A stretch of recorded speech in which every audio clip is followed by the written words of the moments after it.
You're listening to the Faith and Other Oddities podcast, brought to you by the Raven Creek Social Club, where we talk about faith and other oddities. For questions, comments, or to be part of the conversation, join us on Facebook, Twitter, and Instagram, where you can find us at Raven Creek SC. Now for your hosts, Emily Dixon and Nathan Underwood. Well, hey everyone, welcome back to Faith and Other Oddities. We're back in the studio doing our thing, still in the book of Samuel, and that's all I have to report. Well, it's been a long, confusing couple of weeks. But we left off kind of in the middle of David and Saul's first encounter after David had gone on the run. Kind of a big story. I think most of us grew up hearing it about, David has gone into this cave. Saul follows him in, and we did a lot of references to Luke's book, Murder Bears. Mm-hmm. Well, Saul didn't follow him in. He happened to go behind him. Yeah, well, he literally happened to go behind him. And so we had a lot of poop jokes. But we'll try to tone those down this week, I guess. Yeah, we're actually moving past that because now, Saul has emerged, and there's this discussion that goes on between David and Saul. And like I said, this whole episode that's going on is we're supposed to be contrasting who David is and who Saul is. Is David going to be a king? Is he going to be a judge? If he's going to be a king, is he going to be like the king that he knows? Is he going to be like Saul? And so we need to see these distinctions with David, and we need to see how he's going to be different. But with David, there is always kind of this duality with him. There is so much of his humanness that shows up within the story, even as we see how he is a man after God's own heart. And that duality is really why David leaves so many readers conflicted about how they feel about him. Sure. So, we see that duality not just with David. I think I need to point that out too. We see it with really every biblical hero, and I hadn't really thought of it until this moment, but we even see it with Christ. I think one of the hardest issues for Christians to really wrap their mind around is Jesus being fully God and fully man, and having that dual nature. You haven't, think people struggle with that one? Just a bit, just a bit. Yeah, it is a difficult one to pin down, and I don't think I ever will. Oh, no, but I think we're supposed to be conflicted. I don't think we can look at Jesus as holy God living in a body and knowing all the things that come along with body, going back to poop jokes and oily skin and all of that stuff. Sure. That should be hard for us to comprehend. And so I think we should struggle with it, but I think we should also be humbled by it, that our God loved us enough to do that. But, we see this also with the character of Jacob in the Bible. He's God's chosen. Jacob have I loved. How many times have we heard this? Esau have I hated. And God chose Jacob. And one of the things that Jacob had that set him apart from his brother Esau is Jacob had a vision. Mm-hmm. And Jacob understood that he was going to play a role in this bigger thing called life, and this destiny, not just for himself, but for his children and for a nation and eventually the world. And that's also how David and Saul really differ from each other, right, in their character. I think the Instacart's here. If anyone heard the doorbell on the recording. Thank God for technology. Yes. So, so you mentioned that David, or that, the difference between Jacob and Esau being the vision. Is that what you think? Are you thinking that's what separates Saul and David? I think it is. Because Saul, when we were going to talk about some of the things he says later on, but also looking back and how he behaved, he was really about protecting his own image. Mm-hmm. He was about staying in charge. He was about having that elevated position, and he really saw being a king as a means to an end for himself, where David sees it as a way to manifest God's presence within Israel. And that's the reason why building the temple was such a huge deal for David in his earthly desires. Mm. Well, okay, so what I find interesting about that is I was listening to, I think it's How I Made This. It's a show about like people who have built different companies. And I find it really interesting how there's a common theme. And I can't remember how many times the host often asks the question, like, once the people make like their big break, like the thing that's kind of their breakthrough that gets them uh, into a market or into Mhm. the stores, things like that. Because they talked to the people who made Cliff Bars. They talked to the lady who did Spanx. Mhm. They've talked to quite a few people and very interesting interviews. But one of the questions that comes up is, at that point, did you feel like I've arrived, I've made it? And it's funny because it's almost like, I'm getting somewhere. Uh-huh. You know, like you're talking about, David had a vision and Saul didn't. Where I do see a lot of people who they do kind of have that one break, and then they're like, okay, I've done it, and then they get bored. Right. Versus, which is a tendency I have to fight against personally. But then you have the people who are like, oh no, this is just the beginning. Mhm. And that's kind of the most common answer with this question is like, no, I knew, oh man, this is where the real work starts, and that because they had something higher in mind for what they were doing. Right. Well, and if you look at Saul's track record, I mean, the reason why he was supposed to be a king was to fight the Philistines. He Hmm. never really carries out that goal. He got the kingdom and he became, took the throne, and now he's just going to kind of do what it takes to stay in power. I mean, he had a few moments of glory right at the very beginning, Yeah, but when it came down to obeying God or elevating himself according to societal and cultural demands, he doesn't follow through. And so David's very much about, hey, let's do what God's doing, let's be a part of it, let's honor the institutions God's put in place. And this is part of the reason why Saul's life is safe outside of that cave. hmm, If David had not had that mindset, then he would have killed Saul. And I think it's really interesting when we get forward in the story with Absalom, David's son. And I was asking myself this question. I've got a 3-hour drive in, so I have a lot of time to think about what we're going to say. And I right, was like projecting ahead to Absalom's story. And Absalom didn't have that vision. Now, there are so many great things about Absalom, and we're going to talk about what they are. But the fact that he failed to have that vision, that long term vision, I think that's one of the reasons why he couldn't be king. hmm, And so, fascinating story that I can't wait to dig into. But the problem with vision, because there is a problem with vision, and when you can look out into the future and you can see all the different ways it can play out and what the possibilities are, it's very easy to be very manipulative.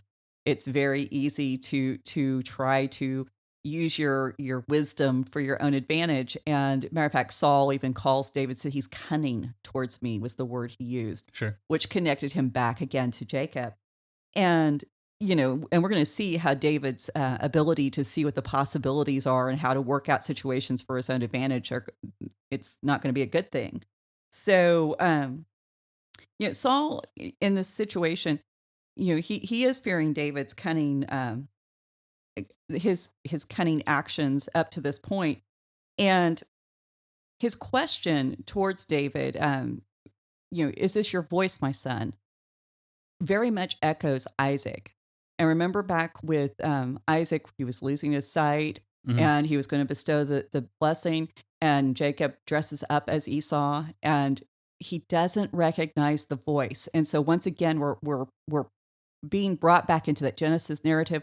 Now we not only have Saul as Esau, who has no vision, but literally Isaac, who has no vision. right, And this is Isaac's fault. But in verses 17 through 19, Saul acknowledges David did good to him by not killing him. So he at least owns it. And he asks that God rewards David for not killing him. So Saul, when he makes this request, he includes a proverb. If you remember back to last week's episode, David offered up perhaps not an entire proverb, but at least the moral of a proverb. And Saul tells David, for if a man finds his enemy, will he let him go away safe? And so this is a proverb that was known, evidently. I don't know what the fuller proverb is. Nobody wanted to offer it. They just wanted to say, hey, this was known. Um, yeah, so evidently Saul and David, they're doing what we do when we have a conversation today. We don't necessarily provide all the details. We expect the person we're talking with to know the context. So verse 20, and now behold, I know you shall surely be king, and that the kingdom of Israel shall be established in your hand. So Saul acknowledges what David's known. He acknowledges what Jonathan tells us he knows. He acknowledges what Samuel knows. He acknowledges what we have known as a reader. David is going to be the king. But two things stood out to me about this passage.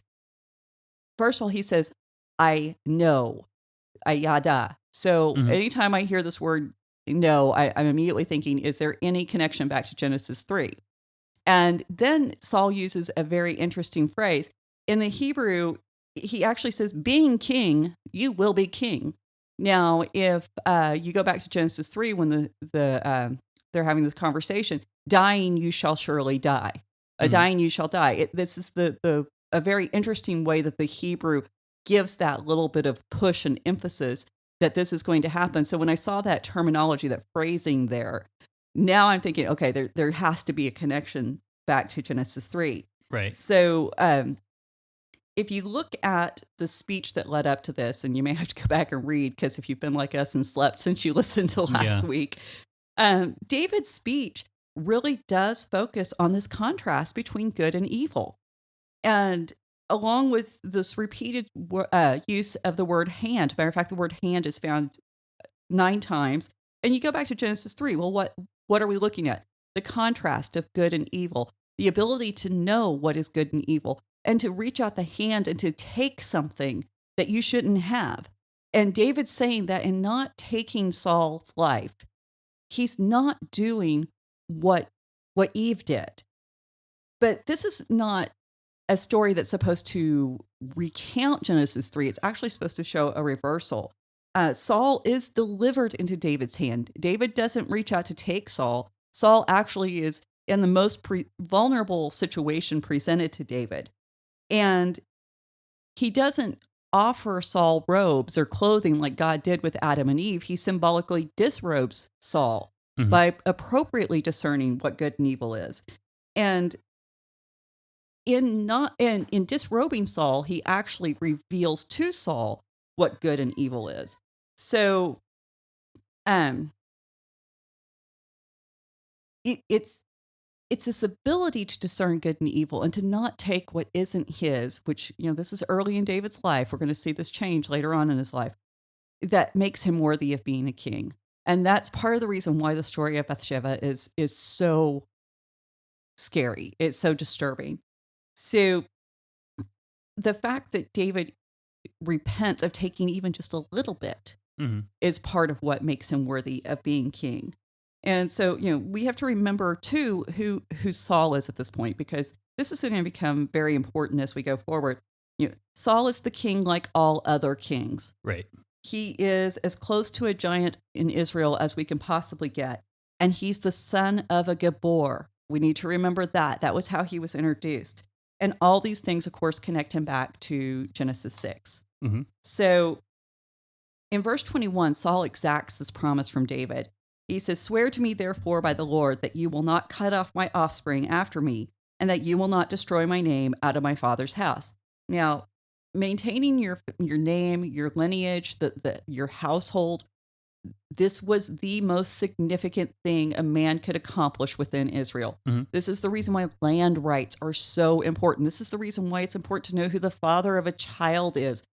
That way you know that your name is going to be continued. And this is Hmm. why we have these long, detailed genealogies in the Bible that seem, to us to serve very little purpose. But this is a radical promise for Saul to ask of David. A new king should never allow the offspring of an old king to live. They should be wiped out according to standards of that time. And it's completely inappropriate for Saul to ask David for such a thing. Right. He is overstepping bounds big time. And he's pretty much almost delusional for thinking that he could ask David for such a favor.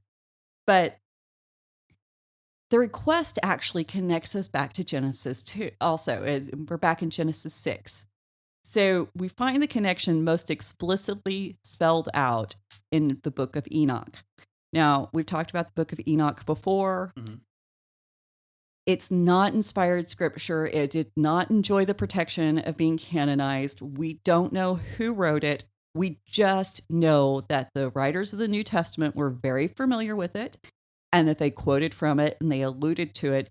And the themes within this book help us understand some of the underlying, um, the background of some of the things that are said in the Bible. So I want to just read Enoch 12, verses 5 and 6.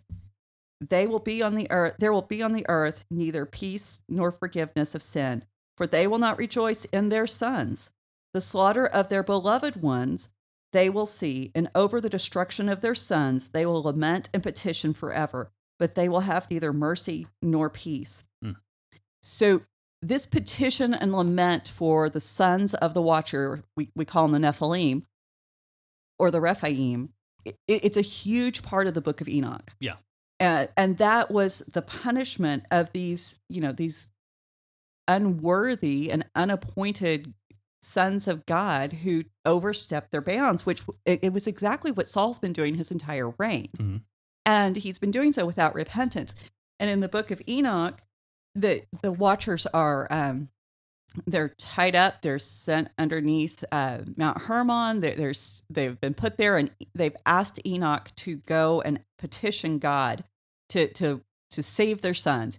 Even if God is going to destroy these angels, these fallen angels, then could God at least let their kids live? So once again, we have this connection back to Saul, and I have to wonder if the writer of Enoch didn't use this request of Saul to base these requests of the Watchers from. So now I should have done a disclaimer there because that was something I saw. Just kind of speculation. Yeah, we don't have any solid connections. Right. And I didn't see any other commentators make that connection. So do with it what you will. I think it's interesting, and I think since we do have those connections from Genesis that are very prevalent, that I think there's reason to think that it might be there. But there's also some major differences between the two stories. Saul's sons are not supernatural. They're not angel-human hybrids. They're good people. Jonathan is a good person. So they're human. And the other thing, Jonathan doesn't share in his father's traits. Jonathan is completely distinct from who his father was, and he acts in ways completely counter to his father over and over again. Right. So we have a connection, but we don't have that duplication. And when we're looking at stories in the Bible that are being retold, what we're looking for is not an exact retelling that says, yes, it all played out the same. We look for the similarities, and then that way we can see the distinctions and understand why the differences are significant. So we're supposed to be thinking about how Saul almost perfectly embodies the supernatural threat. Right. But then God does something wholly unexpected. And it's enacted by his Mashiach, his Messiah, at this point, which is David. And it's inappropriate for David to say, yes, I'll save your son. And we shouldn't have any hopes for this to happen. It's political suicide.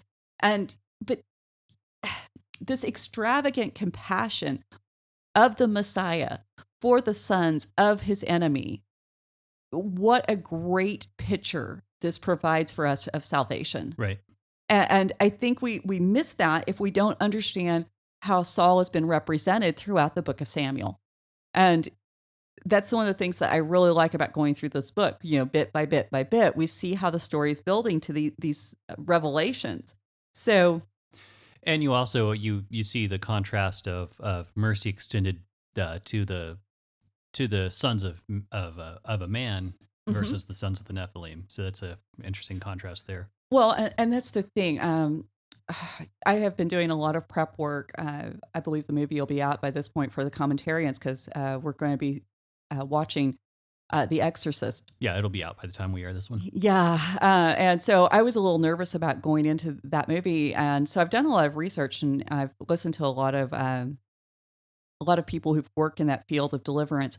And one of the things that I kept hearing over and over again is that free will among the angels is much more clear within the scripture, and that it's much more distinct and pronounced than the humanity's free will. I mean, we still have this huge debate going on within the church, whether, free will, meticulous determination.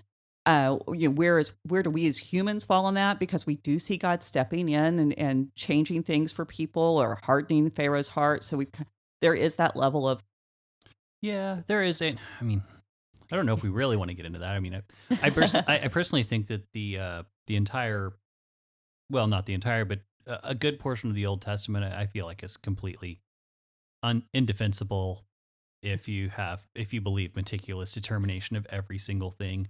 yeah. That's the short version of where I land.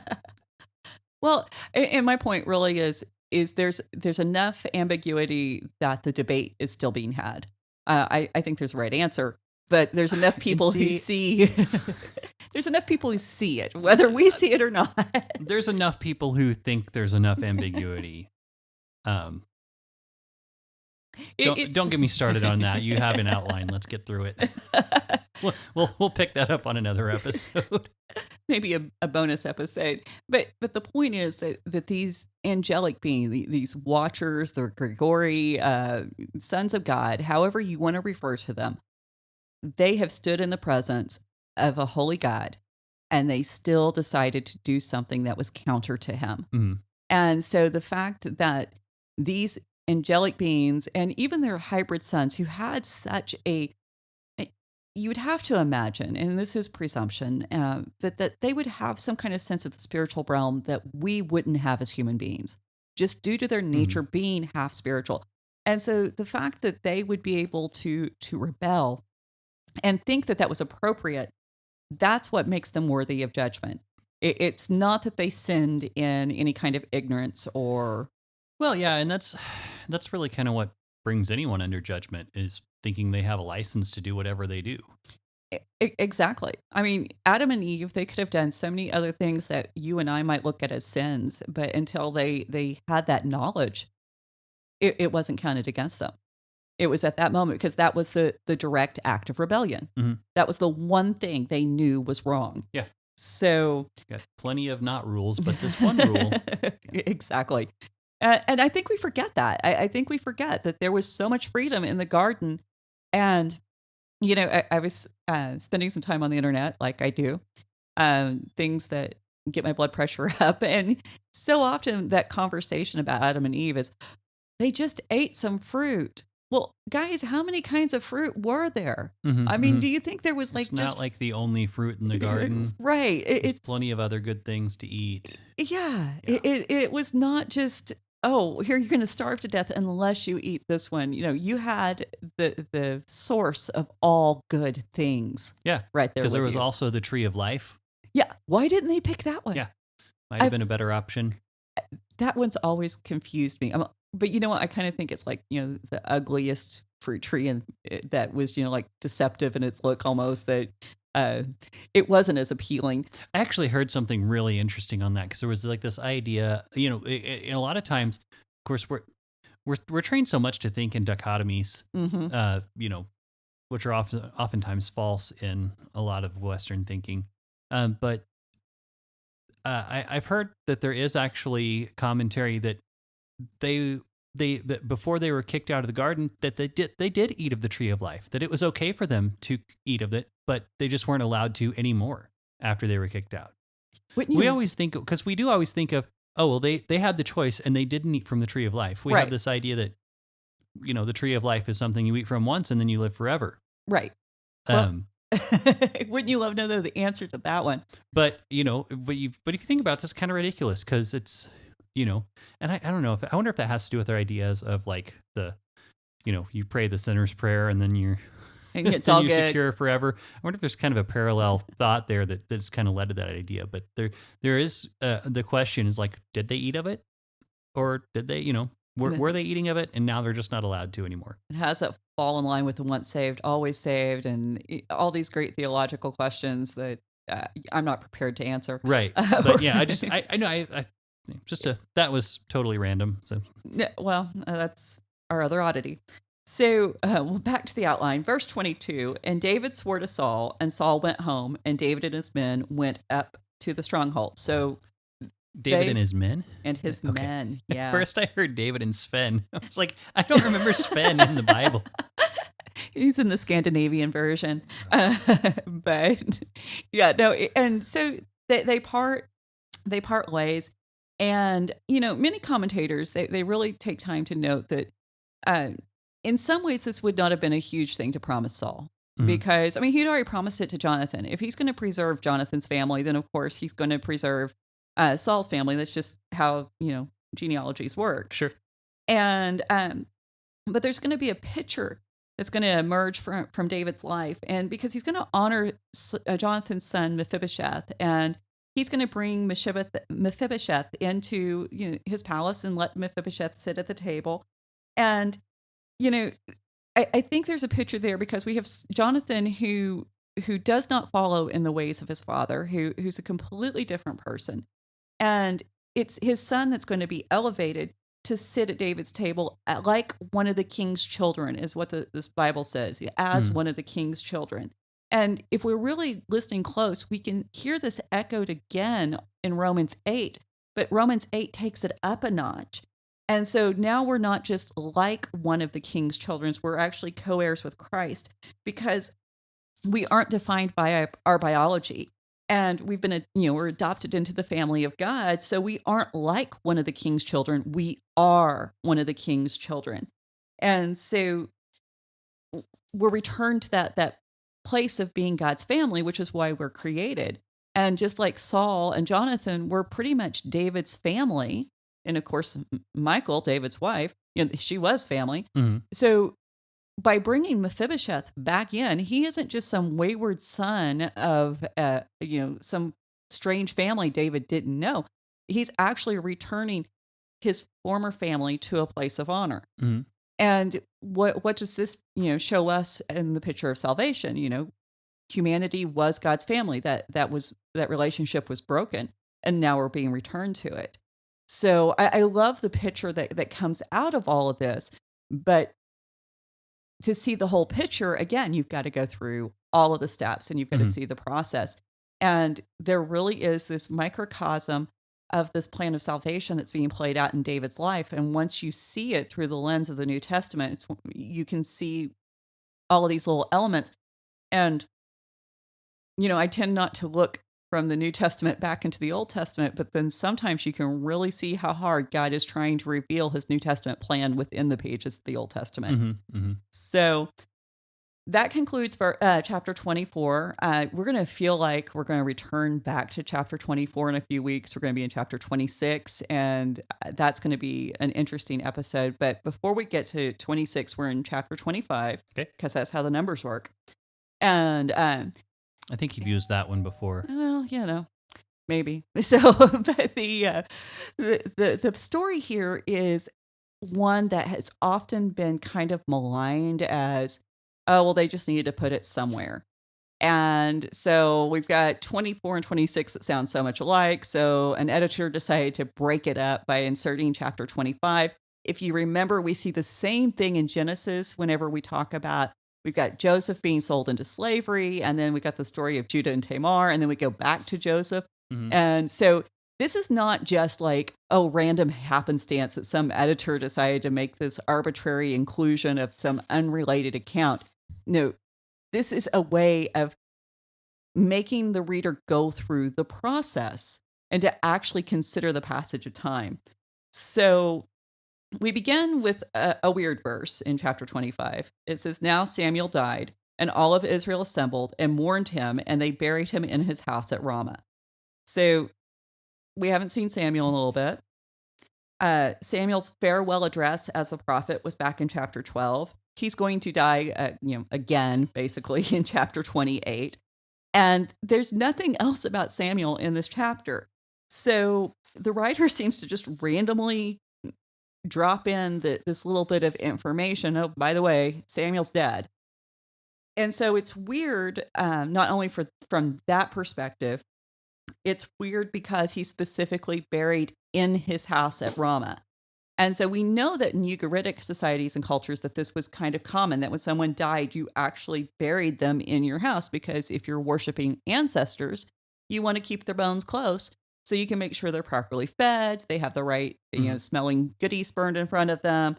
And if you're asking them for guidance, it's kind of convenient, to have Aunt Gertrude underneath the edge of your bed. Uh, but this was not something that was really practiced in Israel. In fact, ancestor worship was forbidden. Sure. So it's kind of strange that it's happening here. And it's also strange because ancestor worship was never presented as ineffective or powerless. In fact, quite the opposite. It's just forbidden. But this does add another element when we get to chapter 28, when Samuel dies again. So there's a little layer of hinting at what's when to he come. dies again, and when his death's mentioned again. Well, when his death's mentioned again. But, I think the other thing we should point out, we shouldn't be surprised that the Israelites are adopting the practices of their neighbors. We know this happens. Right. So it's everywhere. So the final part of that verse says, then David rose and went down to the wilderness of Paran. Now, if you're looking in the ESV, you'll notice there's a paragraph break there. Yep. Okay. Not good. We actually, yeah, I noticed it wasn't there in the JPS when I looked at it just now. Exactly, because the structure of the verse, and this is the reason why that verse is put right there, is Samuel died and David left. So, or David arose. The two are connected. David leaves because Samuel died. He didn't just leave, sometime after Samuel died. Samuel's death is the push off to get David to leave, because Samuel has been the only thing keeping Saul in check. Mm-hmm. Samuel's been the one who's making sure that, yeah, Saul's got a leash, but that leash has an end to it. Right. So the two events are connected within the structure of the verse itself. And if you know Hebrew, you would read that and you would see it. And this is not something that is hidden or concealed. And so another decision by the ESV translator, I really don't understand. Now, of course, the rabbis, they embellish this. It says all of Israel's there to mourn Samuel. Mm-hmm. So David and Saul were there. David's been spotted, so Saul's going to take off after him again. So this is the reason why David flees. I had kind of wondered about that. Yeah, if it's like, okay, we're going to lay down arms, go to the funeral, and now the funeral's done. Well, see you later. It's, yeah. Like, and so it makes sense. I mean, we've seen that happen in so many times when there has been a conflict, when someone who's really respected, we just stop. Mm-hmm. And we may stop for a week, we may stop for a month, but then there's going to come a point where everybody's going to pick up their arms again and they're going to go right back to the way they were. Mm-hmm. So the idea that Samuel's death had a significant impact on Saul's mentality and his attitude is kind of encapsulated very succinctly. And I love how the biblical writers can do that. Right. So after we hear this little detail, we get verses 2 and 4. We're introduced to Nabal and Abigail. Now, we're told a lot about Nabal. He's great or rich. He has 3,000 sheep, 1,000 goats. It's shearing season. And he's at Carmel. So we got a location for him. We know what he's up to. We know that he's influential. And he's married to Abigail, who's discerning and beautiful. And this word beautiful is used in the Song of Songs a lot. Yep. And it is used to describe both the man and the woman. She is the only woman to be introduced this way. Okay. So this automatically tells us we need to be paying attention to who she is. And so we get this glowing description of a wife, and it's followed with some more details about Nabal, but these are kind of negative. He's harsh. He's stiff-necked, or stubborn is another way to translate that. He's badly behaved, or literally evil in his practices. And he's a Calebite. Now, if you remember, Caleb was one of the spies for the Promised Land. They went in to see if they could conquer. Mm-hmm. Sent in 12 spies. Joshua and Caleb were the only two to come out and says, hey, yeah, we can do this. Right. And Caleb was not actually an Israelite. He was a a descendant of Jethro, and they had joined with the nation of Israel in their wilderness journeys and in the conquest. Right. And so we've talked about that a lot, but we find out some more interesting information about this particular line of the family in First Chronicles 2, because we find out that they are specifically the clan of Judah that establishes Bethlehem. And so Bethlehem, of course, is very prominent in our Bible. Hmm. Not only is it the city of David, where David grew up, so he probably knew Nabal, but we also hear a lot about it at Christmas. So Nabal is most likely either that he knew the family, or he could have even been related through marriage, because as part of the tribe of Judah, intermarriage between the Calebites and the Israelites of the tribe of Judah would have been completely expected. So Nabal, literally his name means foolish. Abigail is my father is joy. So very, very striking contrast between the two in their names.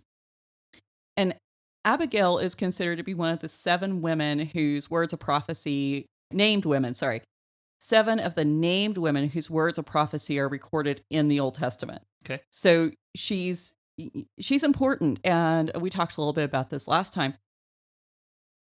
I don't think I've ever really heard an in-depth teaching about her. I know I haven't. It's we get little glimpses, but nothing major. So verses 4 and 5, David hears that Nabal is shearing his sheep, and he sends 10 young men to Nabal. And in verses 6 through 8, he says, "And thus you shall greet him. Peace be to you, and peace be to your house, and peace be to all you have." So typical David, way over the top greeting. You just know he's gearing up for something, because peace, peace, peace, everything's peace. That's never a good sign in the Bible when we have this overemphasis on peace. He's in full politician mode. So verse 7, he says, "I hear you have shearers. Now your shepherds have been with us, and we did them no harm, and they missed nothing and all the time we were in Carmel." So David knows what's going on. Sheep shearing time is a time of celebration. It's a time of great feast. And it would have been a big communal event. Nabal and all of his servants and slaves and those that he employed would have been there. Good possibilities surrounding neighbors came in, because everybody just did it together Sure. to get it done. And so David sees an opportunity, and he sees the opportunity to get some food. So a lot of commentators see the speech as, see, this is why Nabal owes David. This is why David should get some food, because he did this for Nabal. He took care of the young men. He made sure that nothing was missing. Nobody stole from him. And so, the claim really is presented. David did X, so Nabal owes him Y. I mean, Sure. that's how it goes. I see something completely different. To me, this sounds like the mobster, the gangster in every old film. Yeah. Be a shame if something happened to this place. Yeah. Yeah. Yeah. Oh, yeah, we're protecting your business for you. Aren't you glad nobody's robbed you? Now you owe us a cut, Hmm. And who asked David to watch Nabal's flocks? Who told him, "Hey, dude, this is what you need to do"? And what's so praiseworthy about not harming someone? Right. If we really look at the speech, David's saying, "You should really like me because I didn't steal from you." I mean, this is not. Well, I guess it's better than the alternative. I mean, Yeah, yeah. and of course, I mean, if you want to really get into the speculation here, I mean, it could have been that there were rumors about David and his behavior. Very much so. I mean, I mean, you got a war going on. There's bound to be propaganda and people on Saul's side saying, "Hey, let's spread some rumors about David." So he may have been told that David would, take all of his property. well, and he's got 600 hungry men following him around, and how many of them had wives, and how many of them had children? I mean, we could easily be looking at over 1,200 people. Uh-huh. And so David's job as the king would be to provide for them. So verse 9, David says, "Ask your young men and they will tell you." So if you don't believe me, talk to your guys. Therefore, let my young men find favor in your eyes, for we come on feast day. You're serving food to everyone else, so you need to take care of us. Mhm. Please give whatever you have at hand to your servants and to your son as David. You know, don't, like I said, don't believe me. Just check with the guys and whatever you got laying around. Mhm. We know that Thanksgiving dinner is on the table, so just feed us whatever you have. Right.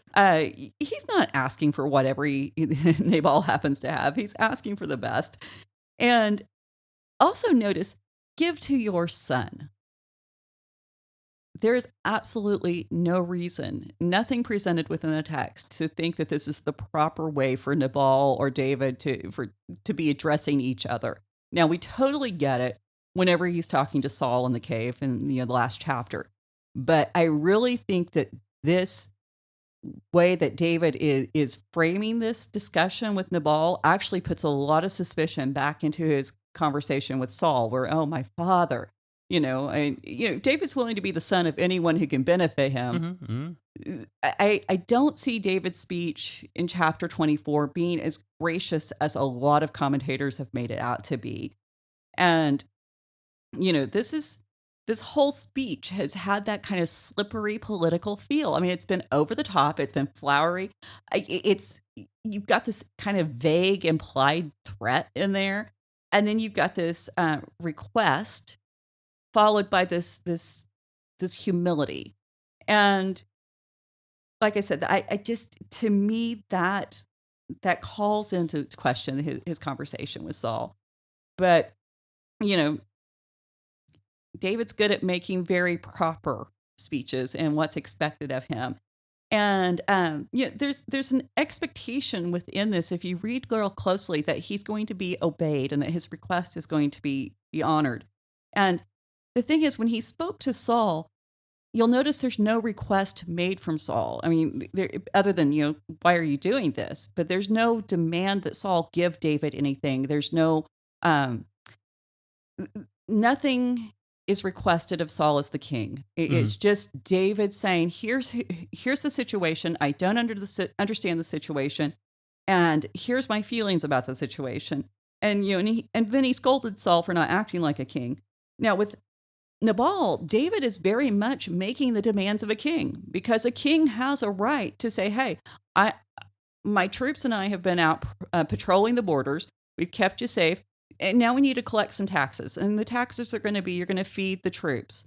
And this was very common in every culture. This is part of the reason why um, part of our constitution includes, that people can't, that the government can't just house soldiers in your home because Right. they feel like it. They can't just come in and take whatever they like. And so David, in many ways, is acting like a king towards Nabal, and where he was very much respecting Saul as the king within the previous conversation. Now, the question is David overreaching here? Does he really have a right to do this at this point? Ah, I got nothing here. I mean, I'm guessing no, but Well, there's really not a good answer. Now, the rabbis do try to explain it, because they try to explain everything. And they actually say that David was ruling as king in Judah for 7 years before he took over the whole of Israel. I don't find that in scripture, and I kind of think the Bible would have pointed that out a little bit more clearly. But if the rabbis are correct, then absolutely David has every right to do this. If they're wrong, then David's overstepping. So, verse 9, David's young men, they deliver this message to Nabal. He sends 10 young men. So he's expecting to be able to bring back a lot of food. mhm. You don't send 10 guys to carry the groceries unless there's going to be a lot of them. So the word here too gives us a little hint as to what kind of young men he sends to Nabal. They are warriors. And the word actually can properly be translated as warriors. It's very close to an Egyptian word for a rebel warrior, specifically residing in Canaan. So the idea that these young men are not just, these aren't just teenagers. they're more thugs hanging out with David. Okay. And their message wasn't well received. Nabal, basically in verse 10, he says, "Who is this David? Who is the son of Jesse?" He isn't saying he doesn't know David. Towns at that point in time were not very large. If you lived in the same city, you knew each other. Right. So he knows exactly who David is. The priests at Nob knew who David was. The king and the royalty and the nobles of Gath knew who David was. And he's literally the hometown hero of Nabal's hometown. So Nabal knows exactly who David is. So the question isn't who is this David? It's more of who does David think he is? And he's just the son of David. It's just the son of Jesse. So in 10b, he says, there are many servants these days breaking away from their masters. So Nabal's basically saying that David and his men are nothing but a bunch of street thugs. They're runaway slaves. Yeah, that's kind of what I was wondering. He's like, yeah, there's lots of people who are not happy with the king. Lots of people threatening to take over. The other question in my mind, the other way you could see it was be like, there's lots of people who are leaving their masters. I can feed my people, so I'm going to feed them because I can't afford to lose them, kind of thing. Yeah. There's two ways I could see that being read. Oh, yeah. Well, and there's a lot of subtext going on here, because remember back in chapter 18 when Saul offered David his daughters as brides. David's excuse is, I don't come from a good family. I'm not from a prominent or a nice enough family to deserve this. And Nabal, as a descendant of Caleb, that puts him in a very interesting social situation, because Caleb was specifically recognized as a Nasi. Now, in the ESV, they're going to translate that as a leader, but the Hebrew there is literally a prince. So Nabal very much, and by the way, that's in Numbers 13. You can look up that word. But Nabal may actually believe that he had more of a right to be a king over Israel than David did, because he came from the right family, and here he's rich, he's prosperous. There's every reason in the world for him to be a respected leader, where David comes from nothing. So at the very least, I think Nabal's looking at him as, some street kids who don't deserve a lot of. Upstart. Yeah, I mean, he's from the wrong family. He's not remained true, and we don't need to have any kind of dealings with him. So verse 11 kind of goes back to what you were saying, because he asked, why should he take food from his men, and why should he take care of men that he doesn't know where they came from? Sure, he knew who David was, but these 600 other guys, who are they? And we already know who they are. They're the oppressed. They're the ones in debt. They're the ones under siege. They don't have the proper pedigree for respect. And Brueggemann actually says that Nabal is looking at them as a bunch of terrorists. And when you remember, 600 armed men, that seems to be an apt description. And especially when you hear David's response. In verse 13, he says, every man strap on his sword, and every man strapped on his sword. And David also strapped on his sword. And about 400 men went up after David, while 200 remained with the baggage. So, I mean, you got 400 armed dudes coming at you. And David is still carrying, as far as we know, the sword of Goliath. And this is a group of guys with absolutely nothing to lose. I mean, they've left their homelands behind. They have no wealth. They have no status, no position. You don't want these kinds of guys coming after you, because if they came after you, what harm could you possibly do them? Death might actually be considered a mercy at this point for some of them. And so,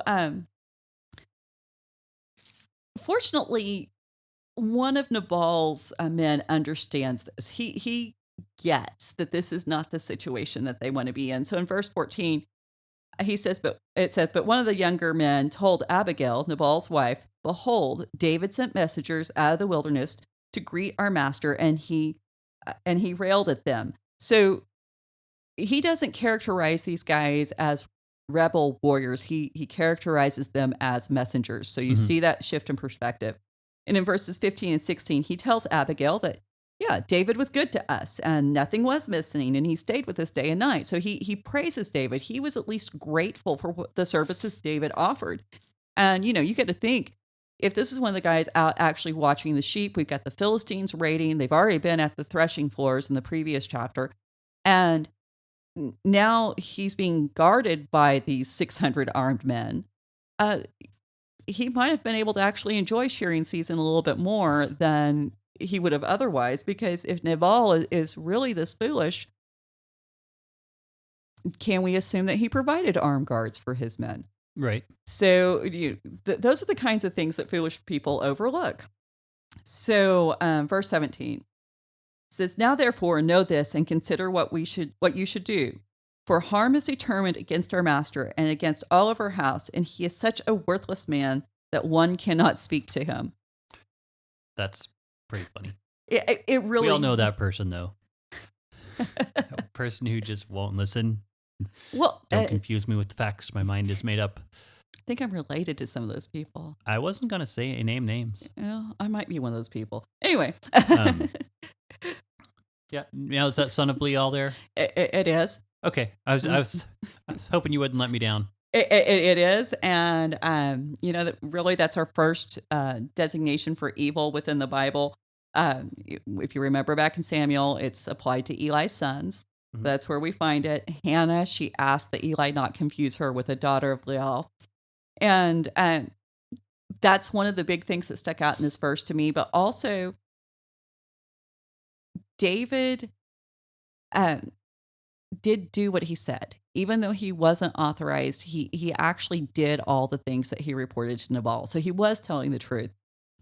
And again, we have an unnamed messenger that's moving on behalf of salvation and life and moving the plan forward. And we've talked about those unnamed messengers, how so often they're representative of the Holy Spirit stepping in. And so we have the Holy Spirit at work again, or at least a representative of the Holy Spirit again. But I think the biggest thing that stood out to me is, man, a servant talking about his master this way, talk about a death sentence. Mm-hmm.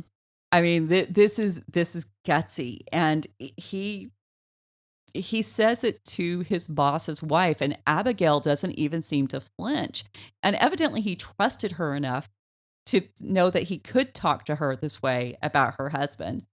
So she doesn't rebuke him. In verse 18, we find out that she actually takes 200 loaves of bread, 2 skins of wine, 5 sheep already prepared. And the reason why already prepared, because no one could then accuse David's men of slaughtering the sheep. They didn't kill them. That makes sense. So 5 seahs of parched grains, that's about 35 quarts, 100 clusters of raisins, and 200 fig cakes. So the wordplay is a little foreshadowing because we're going to have some interesting things that happen next week. She gives David 2 skins of wine. The word here is nebeli, which is built on the same root as Nabal, the NBL. And so only the vowels change there. Okay. And the empty skins of the dead animals is going to pour forth joy and salvation and blessing for David's men. So again, a little bit of foreshadowing. And notice that she gives wine instead of water. That's what David's men asked for, was water. They didn't ask for wine. And so lesson number 63 of the Bible is, anytime a woman spontaneously upgrades your food, you need to be prepared. Because the last time this happened with JL, I know. I was very, very curious about that. Yeah, it's a theme here. Something's afoot when a woman just immediately gives you better. So she says to the young men, and I'm thinking I'm missing. Oh no, I didn't. Okay, make sure I'm not missing a note, because another fun little point I don't want y'all to miss out on. So verse 19, she said to her young men, "Go on before me. Behold, I come after you." But she did not tell her husband Nabal. So Abigail has servants who trust her enough to talk back to her, and servants she trusts enough to keep her secrets. So this tells you that she's really comfortable operating behind her husband's back. There is no this is not a new situation for her. Mm-hmm. And I think you can see that in the story. And she's not the kind of woman who lives under her husband's thumb. And so she's also not waiting for him to do the right thing. She's going to step up, and she's willing to risk everything to protect those that she feels are under her care, Right. because she knows what this would mean.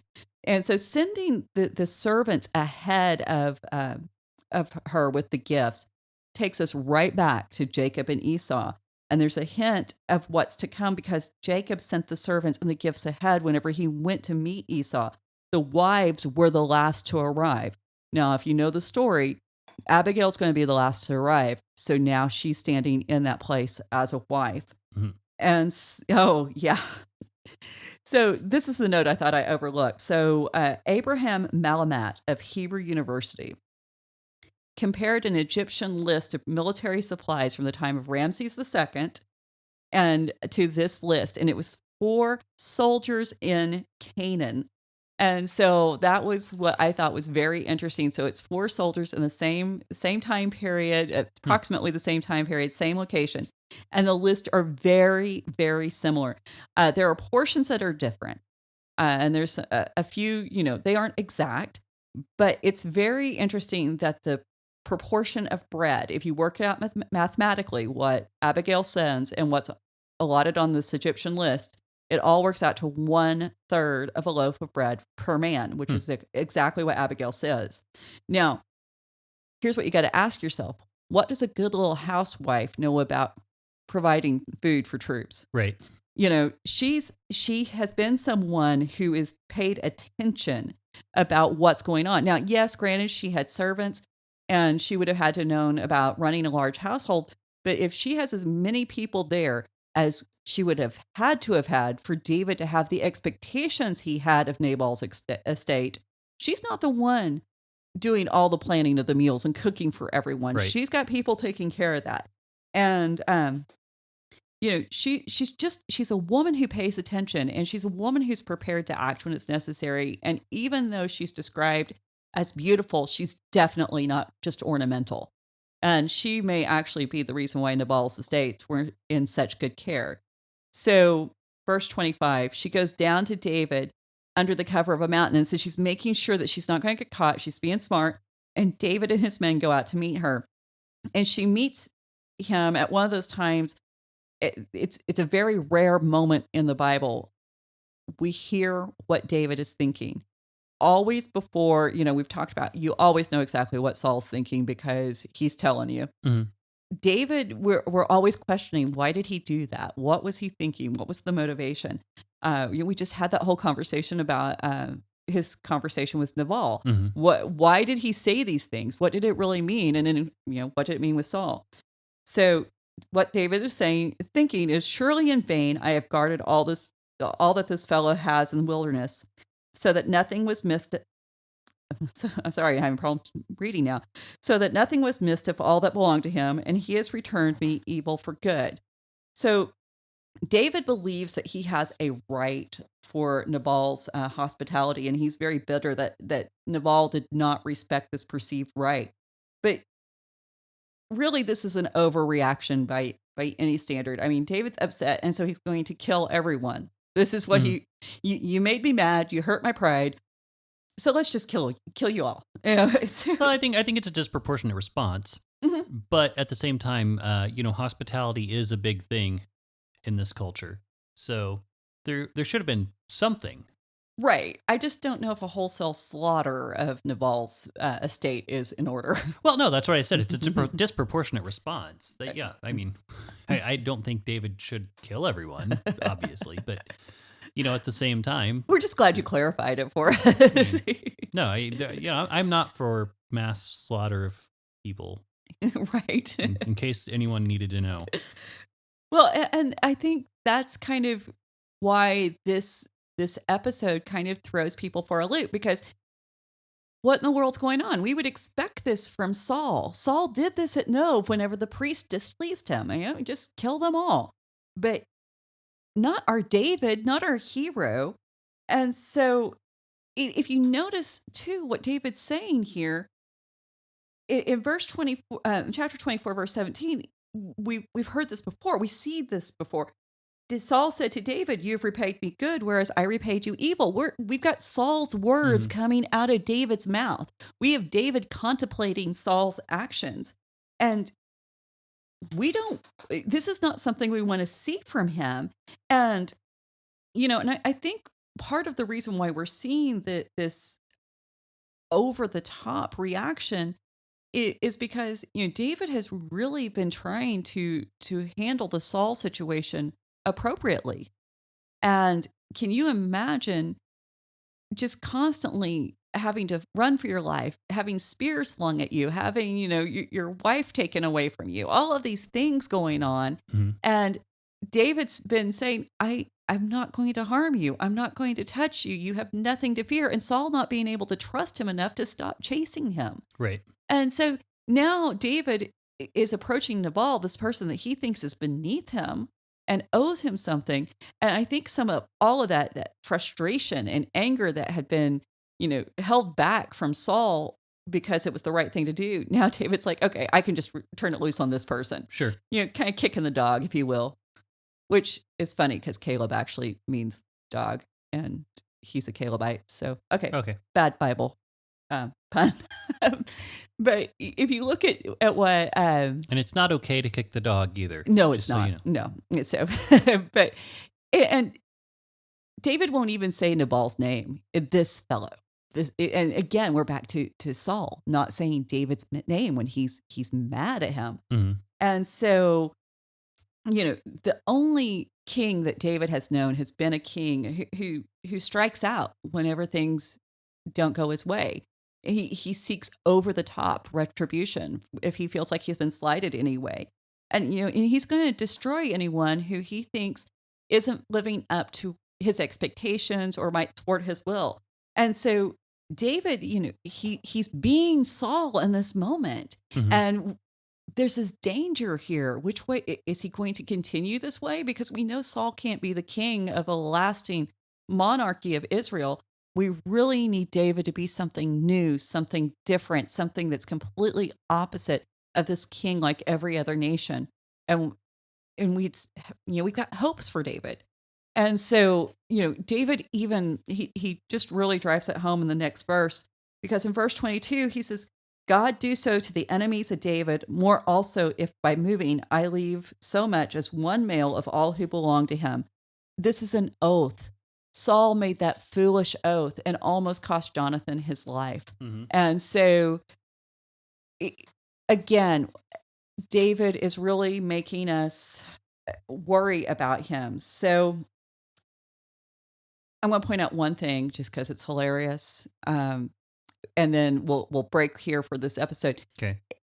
If you were raised in a church like we were, where there was a lot of King James Version Bible reading, this verse was one of your favorite finds, because it meant that you got to go to a Bible study or a Bible verse competition, quote what a verse you'd memorized, and this verse actually contained a naughty word.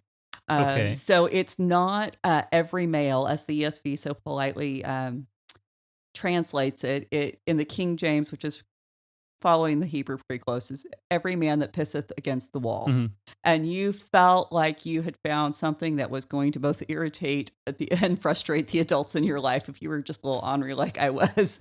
So this is, kids listening, go memorize your verse and you get old KJV. But Yeah. we're going to get back to Abigail and David's story next week, and we're going to Just hear end some it more. right on a cliffhanger. The timing worked out. Yeah. It wasn't me planning this, so I'm not that smart. So, well, yeah, we just kind of run with the notes and look for a good spot whenever it gets close to an hour. So, Yeah. Anyway, well, hey, seems like a lot of good information, and I'm excited to get into the rest of Abigail's story because, again, this is one, like you said, we don't really cover that often in church. So, Well, it's not really favorable for David. yeah, well, again, we like our heroes squeaky clean, and we got to stop making the people in the Bible the hero. Right. If you haven't picked up on that by now, the people in the Bible are not. I mean, they're not. No, I was okay. So not to go too long, but I was actually thinking about that on the way up here. The people in the Bible are the bumbling sidekicks. They're us. Yeah, well, they're us, but if we were going to put them in a movie, it would be the bumbling sidekick, the one who is just tagging along and messing everything up, and the hero's tolerating because they're that kind. So, Yep. Okay, well, that sounds like a good place to end. So, everyone, thanks for joining us. And if you want to be part of the conversation, hit us up, Raven Creek SC, on all the social media. RavenCreekSC.com is where you can find us. And our other shows, what do you got? Commentarians and Change My Mind. Go check those out. In the meantime, we'll see you on the internet, and I guess we'll see you back here next time. Thanks. Bye. You've been listening to the Faith and Other Oddities podcast, a Raven Creek Social Club production. Don't forget to follow us on Facebook, Twitter, and Instagram. If you like what you've heard, please write us a review on iTunes or consider supporting us on patreon.com/RavenCreekSC. As always, thank you for listening, and don't forget to join us next week.